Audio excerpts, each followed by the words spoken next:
I got the idea to start Amazon 16 years ago. I came across the fact that web usage was growing at 2,300% per year. I had never seen or heard of anything that grew that fast. And the idea of building an online bookstore with millions of titles, something that simply couldn't exist in the physical world, was very exciting to me. I just turned 30 years old, and I'd been married for a year. I told my wife, Mackenzie, that I wanted to quit my job and go do this crazy thing that probably wouldn't work, since most startups don't, and I wasn't sure what would happen after that. Mackenzie, also a Princeton grad and sitting here in the second row, told me I should go for it. As a young boy, I'd been a garage inventor.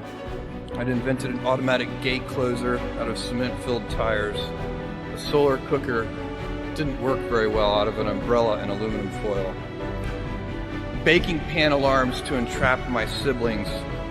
I'd always wanted to be an inventor, and she wanted me to follow my passion. I was working at a financial firm in New York City with a bunch of very smart people, and I had a brilliant boss I much admired. I went to my boss and told him I was going to start a company selling books on the internet.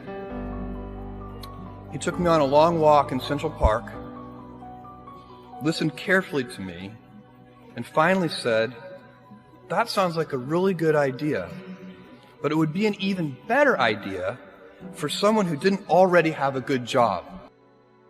That logic made some sense to me, and he convinced me to think about it for 48 hours before making a final decision.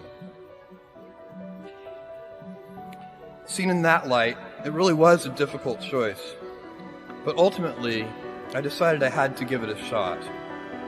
I didn't think I'd regret trying and failing, and I suspected I would always be haunted by a decision to not try at all.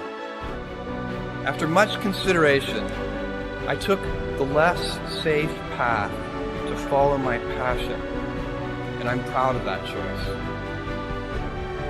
Tomorrow, in a very real sense, your life, the life you author from scratch on your own, begins.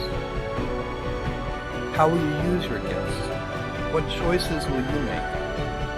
Will inertia be your guide, or will you follow your passions? Will you follow dogma, or will you be original? Will you choose a life of ease, or a life of service and adventure? Will you wilt under criticism, or will you follow your convictions? Will you bluff it out when you're wrong, or will you apologize? Will you guard your heart against rejection, or will you act when you fall in love? Will you play it safe, or will you be a little bit swashbuckling? When it's tough, will you give up, or will you be relentless? Will you be a cynic, or will you be a builder?